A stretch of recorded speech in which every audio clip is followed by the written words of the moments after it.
Hello everyone, welcome back to my YouTube channel. So I hope you are all well and your study are going on also well. So कल के video lecture में हमने देखा था कि selection के बारे में, उसके टाइप्स के बारे में, मास सिलेक्शन क्या है, प्योर लाइन सिलेक्शन क्या है, क्लोनल सिलेक्शन क्या है, हाइब्रिड कैसे बनते हैं, हाइब्रिडाइजेशन का प्रोसेस क्या है, इंटर जेनरिक स्पीसीज क्या है, इंटर स्पेसिफिक स्पीसीज क्या है, इंटर वेराइटी क्या है। तो कल के लेक्चर में हमने ये सब कुछ सारे टॉपिक्स को कवर किया। अगर आपने कल के लेक्चर को नहीं देखा है तो जा कर के देखें, तभी आपको ये वीडियो का सेकेंड पार्ट आपको समझ आएगा। तो आज के लेक्चर में हम देखेंगे कि कंपोजिट वैरायटी क्या है, सिंथेटिक वैरायटी क्या है, मेल स्टेरिलिटी क्या है, और प्लांट ब्रीडिंग में यूज होने वाले जो ABR लाइन होते हैं ये क्या होते हैं। तो आज का लेक्चर बहुत इंपॉर्टेंट होने वाला है। तो बिना टाइम वेस्ट किए हम चलते हैं, आज के वीडियो को स्टार्ट करते हैं।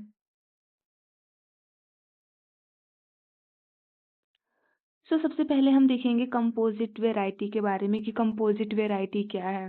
जैसा कि नाम टर्म्स जो दिया है कंपोजिट, इसी से क्लियर हो रहा है कि बहुत सारे प्लांट के कंपोजिशन से बनेगा। कंपोजिट टर्म्स जो है वो कंपोजिशन से बना है, ठीक है। तो यहाँ पे अब बेसिकली अगर हम इसके डेफिनेशन को देखें तो ये composite variety is a variety developed by combining several selected genetically different plant or line having desirable characters and allowing them to intermate। ठीक है। तो इसमें क्या होता है कि कंपोजिट वैरायटी जो होती है वो एक तरीके की वैरायटी होती है जिसमें हम जेनेटिकली डिफरेंट प्लांट, ऐसे प्लांट जो जेनेटिकली डिफरेंट होते हैं उनके पास खुद का डिजायरेबल कैरेक्टर होता है।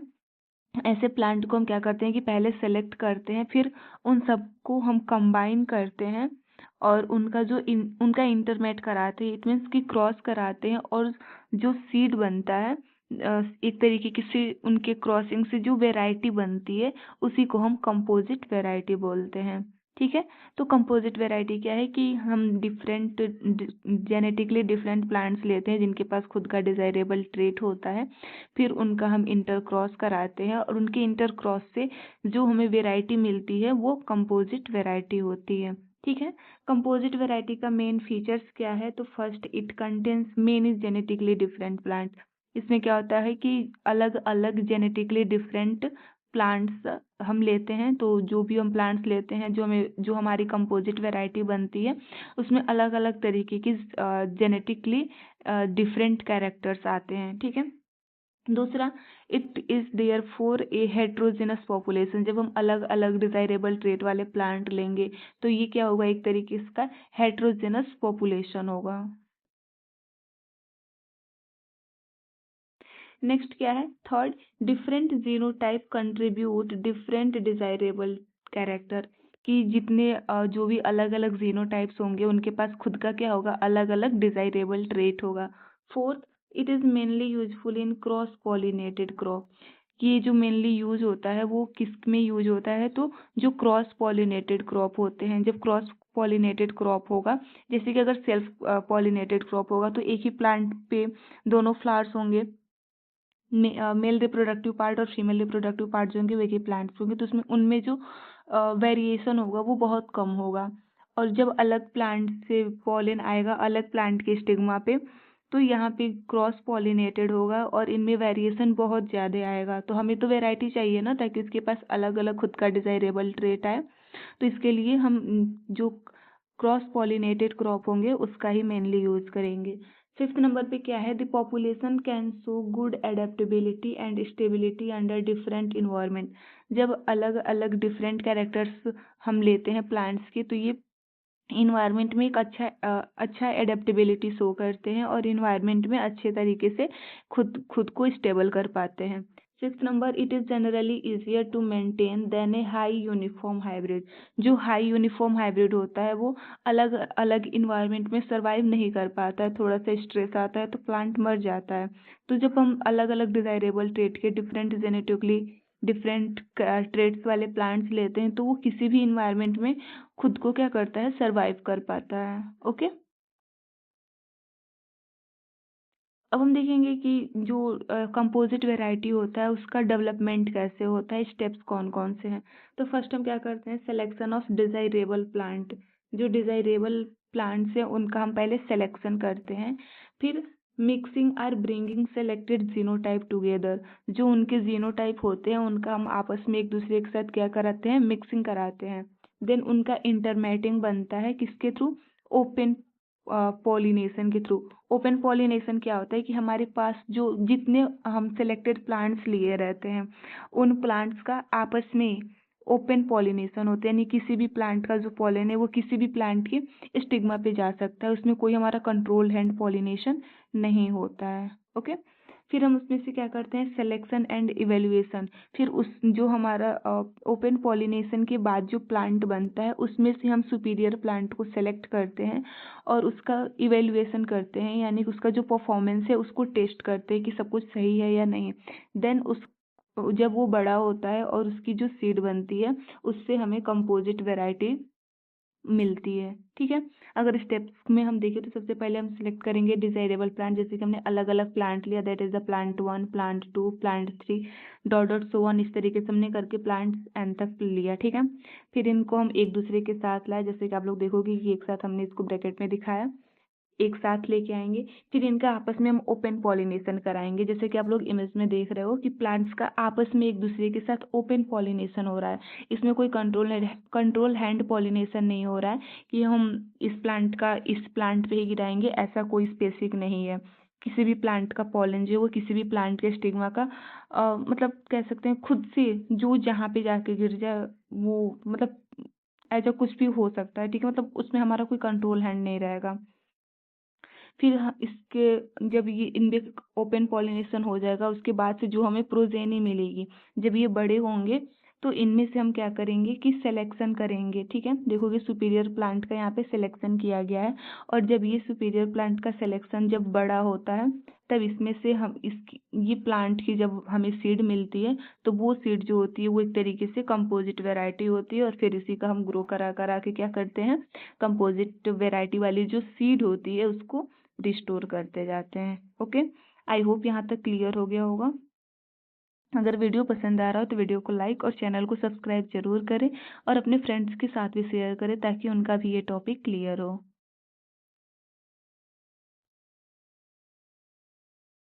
अब हम देखेंगे कंपोजिट वैरायटी की एडवांटेज के बारे में, किसका एडवांटेज क्या है। तो सबसे पहले कि कंबाइन होता है desirable characters from different genotype, जो अलग अलग जीनोटाइप के जो डिजायरेबल कैरेक्टर है उन सबका हम क्या करते हैं, एक कंबाइन बनाते हैं। ठीक है, इसमें क्या होता है कि ब्रॉड जेनेटिक वेरिएबिलिटी, जब अलग अलग खुद का डिजायरेबल ट्रेट वाले प्लांट को हम कंबाइन करते हैं तो एक ही प्लांट में क्या आता है, ब्रॉड जेनेटिक वेरिएबिलिटी आती है। ये अच्छा एडेप्टेबिलिटी शो करता है। Useful for breeding in cross pollinated crop, जो क्रॉस पॉलिनेटेड क्रॉप होते हैं उसका यूज किया जाता है ब्रीडिंग के लिए। May perform more consistency under variable environmental condition, और वेरिएबल इन्वायरमेंटल कंडीशन में भी ये क्या करते हैं, खुद को सरवाइव कर पाते हैं और अपना अच्छे से परफॉर्मेंस शो करते हैं। ओके, अब हम यहाँ पे देखेंगे कुछ इम्पॉर्टेंट टर्मिनोलॉजी जो प्लांट ब्रीडिंग के केस में पता होना बहुत जरूरी है। So first is the genotype. Genotype term से ही क्लियर है कि किसी इंडिविजुअल का जेनेटिक कॉन्स्टिट्यूशन होगा, उसी को हम क्या बोलेंगे, जीनोटाइप बोलेंगे। Second is the heterogeneous population. Heterogeneous अलग अलग आपको टर्म से ही क्लियर हो रहा है, हेट्रो का मतलब होता है अलग अलग।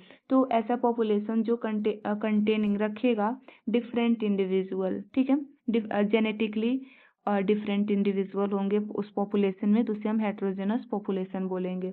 Third is the इंटरमैटिंग।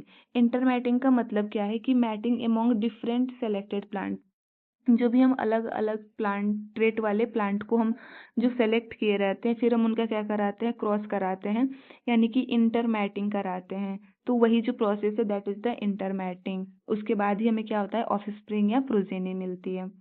And fourth is the open pollination. Open pollination जैसे कि मैंने आपको बताया कि एक तरीके का पॉलिनेशन है in which pollen comes from available plants, जो हमारे पास अवेलेबल प्लांट्स होते हैं जो हम सेलेक्ट किए रहते हैं उन्हीं में, in the population without control hand pollination. ठीक है, जो हम अवेलेबल हमारे पास प्लांट होते हैं उन्हीं का आपस में जो पॉलन होता है वो दूसरे प्लांट के स्टिग्मा पे जाएगा, मतलब इस तरीके से आपस में उन सबका पॉलिनेशन होता है। इसमें हम कोई कंट्रोल हैंड पॉलिनेशन नहीं कराते हैं, तो इस तरीके के पॉलिनेशन को हम ओपन पॉलिनेशन बोलते हैं।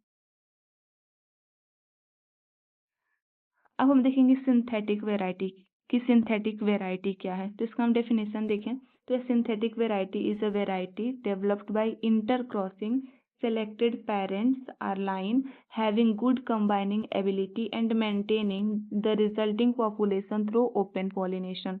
ठीक है, तो सिंथेटिक वेराइटी जो होती है ये भी एक तरीके की वेराइटी होती है। इसमें भी हम क्या करते हैं कि सबसे पहले प्लांट पेरेंट्स को सेलेक्ट करते हैं कि जिनमें अच्छे अच्छे डिजायरेबल ट्रेट्स होते हैं, ऐसे प्लांट को हम क्या करते हैं एज अ पेरेंट उन्हें हम सेलेक्ट करते हैं, फिर उनका आपस में हम इंटर क्रॉस कराते हैं और फिर हमें प्रोजेनी मिलती है। लेकिन यहाँ पे जो हमें इम्पोर्टेंट टर्म्स ध्यान रखना है that is the good combining ability. Synthetic variety के केस में ये टर्म्स जो है वो बहुत ज़्यादा इम्पोर्टेंट है कि जो गुड कंबाइनिंग एबिलिटी, इसी टर्म्स को देख के हम पहचान पाएंगे कि ये वेराइटी सिंथेटिक है, सिंथेटिक वेराइटी है या नहीं। क्योंकि कंपोजिट वेराइटी और सिंथेटिक वेराइटी दोनों में तो सिंपल केस है ना कि सबसे पहले हम प्लांट अलग अलग प्लांट्स को लेंगे, फिर उसका इंटर क्रॉस कराएंगे और हमें प्रोजेनी मिलेगी। यहाँ तक तो दोनों में सिंपल है। लेकिन अगर हमें सिंथेटिक वेराइटी और कंपोजिट वेराइटी दोनों में डिफरेंसेस देखना हो तो सबसे पहले हम देखेंगे गुड कंबाइनिंग एबिलिटी। ठीक है, तो जहाँ पे हमें गुड कंबाइनिंग एबिलिटी दिखेगा हम समझ जाएंगे कि ये क्या है, सिंथेटिक वेराइटी है। तो हम अब बताएंगे आपको कि गुड कंबाइनिंग एबिलिटी होता क्या है। ओके, तो good combining ability is the ability of a parent to produce desirable offspring when crossed with other parent.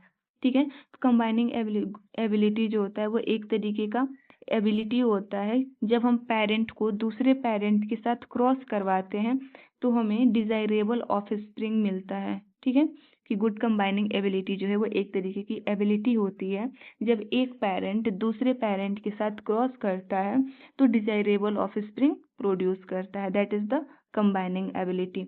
This is very important term for synthetic variety. Synthetic variety के लिए बहुत ही important term है। Okay, अब हम देखेंगे development के इसका development कैसे होता है सिंथेटिक वैरायटी का। तो सबसे पहले हम क्या करते हैं कि सिलेक्शन करते हैं सुपेरियर पेरेंट्स का, फिर हम उसकी जो कंबाइनिंग एबिलिटी होती है उसको हम टेस्ट करते हैं कि जब एक पेरेंट दूसरे पेरेंट के साथ क्रॉस करेगा तो वो डिजायरेबल ऑफस्प्रिंग प्रोड्यूस करेगा या नहीं, उसकी हम पहले टेस्टिंग करेंगे। फिर उनका जो सेलेक्टेड पेरेंट है उनका इंटर क्रॉस कराएंगे, फिर प्रोड्यूस होगा सिंथेटिक पॉपुलेशन प्रोड्यूस होगा। फिर उन पॉपुलेशन का हम आपस में ओपन पॉलिनेशन या इंटरमैटिंग कराएंगे, देन हमें सिंथेटिक वेराइटी मिलेगा। ठीक है, अगर स्टेप्स को हम इमेज के थ्रू समझे तो सबसे पहले हम सुपीरियर पेरेंट्स का सिलेक्शन करेंगे, that is the P1 P2 P3 dot dot so one Pn तक। ठीक है, फिर हम इसका कंबाइनिंग टेस्ट कराएंगे, फिर इनका हम इंटर क्रॉस कराएंगे। यहाँ पे देख रहे हो कि इंटर क्रॉस कराया जा रहा है कि P1 P2 P3 और Pn प्लांट्स हैं कि ये सब आपस में क्रॉस करेंगे, जैसे P1 P2 के साथ कर रहा है और P1 Pn के साथ भी कर रहा है। फिर देखोगे कि P2 P3 के साथ भी कर रहा है और P2 Pn के साथ भी कर रहा है। फिर P3 देखोगे कि Pn के साथ भी कर रहा है। तो इस तरीके के इनका हम आपस में क्या कराते हैं, इंटर क्रॉस कराते हैं। फिर इंटर क्रॉस के बाद हमें क्या होती है कि इनकी प्रोजेनी मिलती है, और इन प्रोजेनी का फिर देख रहे हो आपस में ओपन पोलिनेशन कराया गया है कि जितने हमारे पास अवेलेबल प्लांट हैं उनमें से किसी भी प्लांट का जो पोलन है वो किसी भी प्लांट के स्टिग्मा पे जाएगा। ठीक है, तो इन पोलिनेशन के बाद हमें क्या होगा, प्लांट इनका प्रोजेनी मिलेगा, और उन प्रोजेनी में से हम क्या करेंगे, सुपीरियर प्लांट को सेलेक्ट करेंगे, और फिर जब ये प्लांट्स सेलेक्टेड प्लांट्स जो होंगे बड़े होंगे तो फिर हमें क्या होगी, जो सीड मिलेगी वो सिंथेटिक वैरायटी की सीड होगी।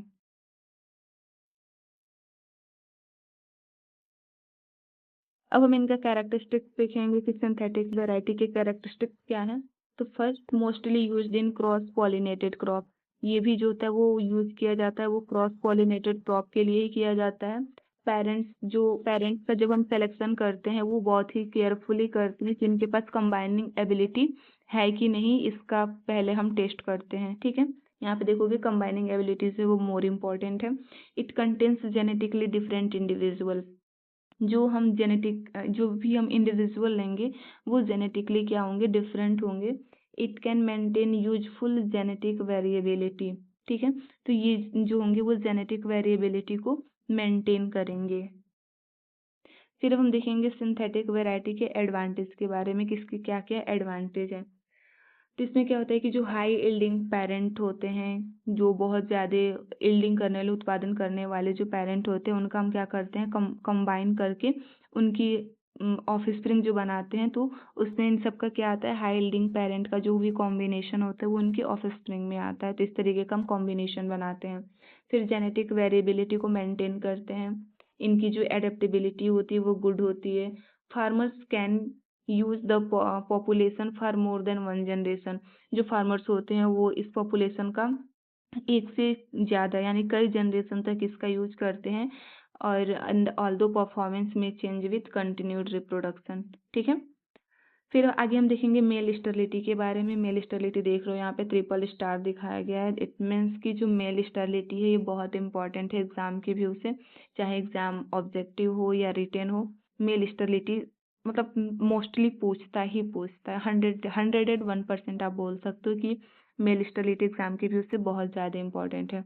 ठीक है। तो हम सबसे यहाँ पे बहुत ही क्लियर टर्म्स में समझेंगे कि मेल स्टेरिलिटी होता क्या है, इसके टाइप्स क्या हैं। मैं यहाँ बहुत ज़्यादा कॉम्प्लेक्स नहीं बताऊंगी एंड आई होप कि आपको मेल स्टेरिलिटी यहाँ ज़रूर क्लियर होगा, बहुत ही इजी वे में समझाऊंगी। तो यहाँ पे देखोगे कि मेल स्टेरिलिटी होता क्या है। तो it is the condition in which a plant is unable to produce functional और viable pollen while its female reproductive function remains normal। Male sterility में क्या होता है कि जब प्लांट्स में मेल स्टेरिलिटी होती है तो जो प्लांट होता है वो फंक्शनल आर वायबल पोलन, जो भी वो पोलन बनाता है वो या तो बनाता ही नहीं है, या फिर जो बनाता है वो या तो फंक्शनल नहीं होता और वायबल नहीं होता। यानी वो जो भी पोलन बनाएगा वो मतलब स्टिग्मा पे जाके जर्मिनेट नहीं होगा, सीड का प्रोडक्शन नहीं होगा। मतलब जो भी पोलन बनाएगा उसकी तो ना तो वाइबिलिटी होगी और ना ही उसका कोई फंक्शन होगा। जबकि जो फीमेल रिप्रोडक्टिव फंक्शन जो होगा वो नॉर्मल होगा। ठीक है। इन सिंपल वर्ड्स, अगर सिंपल वर्ड्स में देखिए तो नो फंक्शनल पोलन, जो भी वो पोलन ग्रेन बनाएगा फंक्शनल नहीं होगा, that is the mail sterile plant. Okay. The female part can still receive pollen from another plant and produce seed. इस केस में फीमेल रिप्रोडक्टिव पार्ट जो होता है वो तो नॉर्मल होता है ना, तो उस पर क्या होता है कि जो दूसरे प्लांट्स के पोलन होते हैं वो स्टिग्मा पे आते हैं और वहाँ पे जर्मिनेट करते हैं और देन क्या होता है, सीड का प्रोडक्शन होता है। ठीक है। अब हम देखेंगे इसके इम्पोर्टेंस के बारे में कि प्लांट ब्रीडिंग में मेल स्टेरिलिटी का इम्पोर्टेंस क्या है। ठीक है। तो male sterility is specially useful for hybrid seed production. Hybrid seed के प्रोडक्शन के लिए मेल स्टेरिलिटी का यूज किया जाता है। Normally to prevent self pollination को रोकने के लिए the anther have to be removed manually. जैसे कि हम सेल्फ पॉलिनेशन को नॉर्मली देखें तो हम सेल्फ पॉलिनेशन को रोकने के लिए क्या करते हैं कि एंथर का रिमूवल करते हैं, और इस प्रोसेस को हम क्या बोलते हैं, इमैस्कुलेशन बोलते हैं।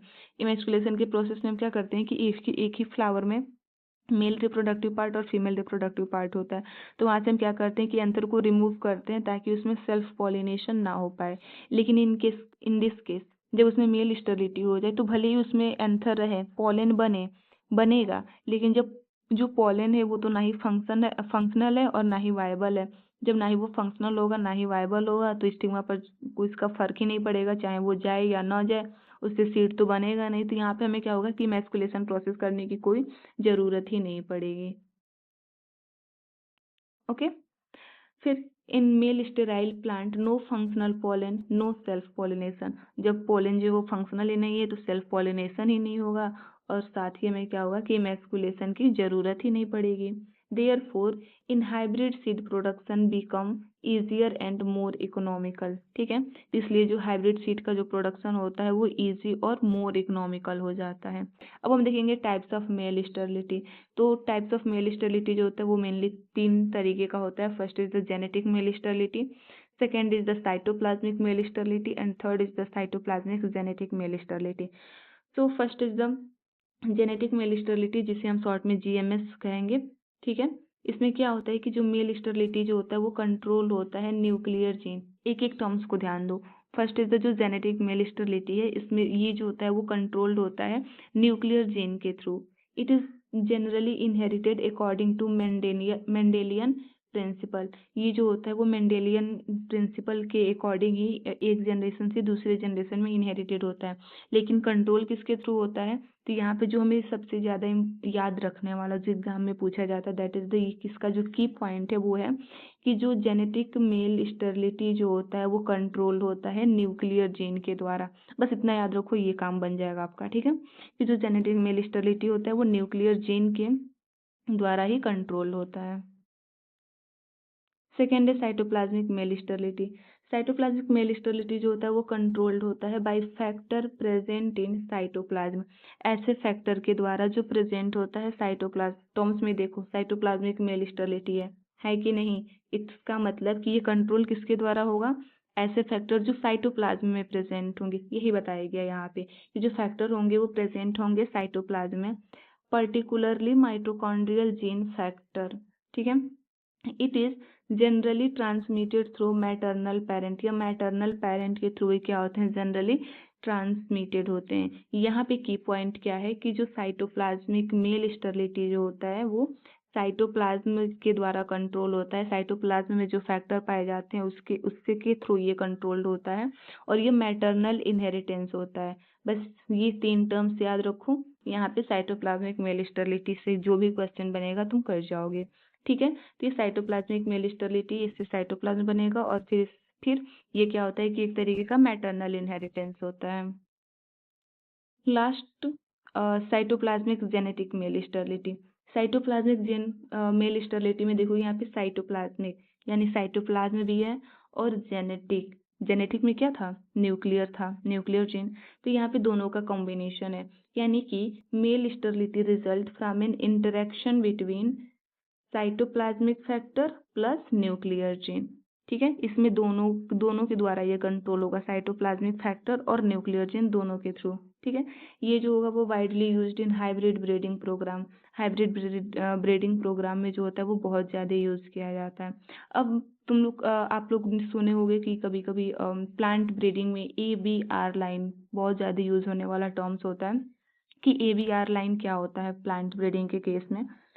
तो हम ABR लाइन के बारे में देखेंगे कि ये लाइन जो होता है वो वेरी इंपॉर्टेंट होता है इन CMS या CGMS based hybrid seed production.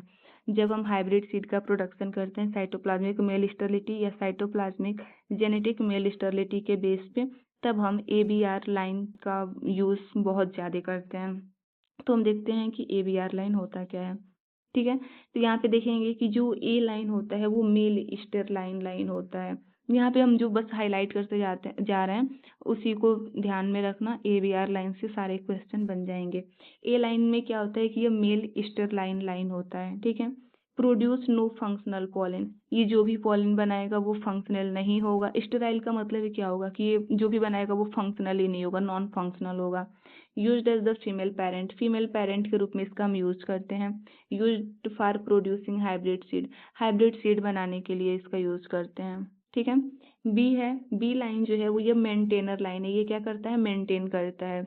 Important term, ए लाइन जो है वो मेल स्टेराइल है और ये फंक्शनल पॉलन नहीं बनाएगा।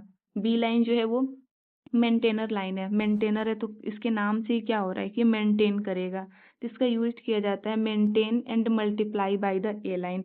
यह मेंटेन करता है और इसका हम मल्टीप्लाई, इट मीन्स कि क्रॉस कराते हैं हम ए के साथ, ठीक है। ए के साथ क्रॉस कराएंगे, इसकी क्रॉसिंग को हम नीचे देखते हैं अभी, ठीक है। फिर यहाँ पे देखो बी लाइन जो होता है वो नॉर्मल फर्टिलिटी होता है, मेंटेनर प्लस फर्टिलिटी। इसमें आएगा कि जो बी लाइन होता है वो क्या होगा? Maintainer plus fertility, okay. It does not restore fertility in the hybrid, ये रिस्टोर नहीं करेगा, रिस्टोर फर्टिलिटी नहीं करेगा हाइब्रिड में बी लाइन। इसके लिए आता है आर लाइन, ठीक है। आर लाइन जो होता है ये होता है restorer gene, contains restorer gene रखता है और ये रिस्टोर करता है mail fertility in the F1 hybrid. जब भी F1 हाइब्रिड बनता है तो यह मेल फर्टिलिटी होता है और इसका यूज किया जाता है मेल पेरेंट के रूप में, ठीक है। तो जो हाइब्रिड प्लांट ब्रीडिंग में सबसे ज्यादा यूज होने वाला जो क्रॉस है वो आर लाइन का और ए लाइन का। ए लाइन और आर लाइन जो आपस में क्रॉस करते हैं तब F1 हाइब्रिड बनाता है और फर्टाइल होता है। तो यहाँ पे हम इनके क्रॉस को देखेंगे कि जब ए लाइन जो होता है बी लाइन के साथ क्रॉस करता है तो मेल स्टेराइल प्लांट बनाता है। ए लाइन जो होता है वो स्टेराइल होता है और बी जो है वो मेंटेनर होता है। तो इसे हम ए लाइन या फिर मेंटेनर ए लाइन बोल सकेंगे, ठीक है। फिर जब ए लाइन जब आर लाइन के साथ क्रॉस करता है तो ये हाइब्रिड फर्टाइल बन जाता है, क्योंकि आर लाइन जो है वो रिस्टोरर लाइन है और ए जो था वो स्टेराइल लाइन था। तो जब ए लाइन और आर लाइन दोनों आपस में क्रॉस कराएंगे तो जो F1 हाइब्रिड बनेगा वो फर्टाइल होगा। और यहाँ पे देखोगे कि यूज्ड होता है for hybrid seed production, hybrid seed के प्रोडक्शन में इसका यूज किया जाता है। फिर जब ए बी लाइन और आर लाइन जो फर्टाइल का बी लाइन और आर लाइन का आपस में क्रॉस कराते हैं तो यहाँ पे फर्टाइल प्रोजेनी बनता है, ठीक है। और ये फर्टाइल प्रोजेनी जो होता है वो जनरली ब्रीडिंग क्रॉस में यूज किया जाता है। तो आई होप कि यहाँ तक आपको क्लियर हुआ होगा कि जब ए और बी का क्रॉस कराएंगे तो मेंटेन ए लाइन बनेगा, ए लाइन को मेंटेन कर देगा। फिर ए और आर जब आपस में क्रॉस करेंगे तो F1 हाइब्रिड बनेगा जो फर्टाइल होगा, और बी और आर जब आपस में क्रॉस करेंगे तब फर्टाइल प्रोजेनी बनेगा। ओके, यहाँ तक क्लियर हुआ? आज की वीडियो में बस इतना ही। मिलते हैं नेक्स्ट वीडियो में। अगर ये वीडियो पसंद आया हो तो वीडियो को लाइक और चैनल को सब्सक्राइब जरूर करें और अपने फ्रेंड्स के साथ शेयर करें। और आपको जो भी टॉपिक पे वीडियो चाहिए उस टॉपिक को कमेंट बॉक्स में हमें बताएं, ताकि हमें भी पता चले कि किस टॉपिक पे वीडियो बनानी है जो आपके लिए इम्पोर्टेंट होगा। मिलते हैं नेक्स्ट वीडियो में, तब तक के लिए bye bye, take care, happy learning.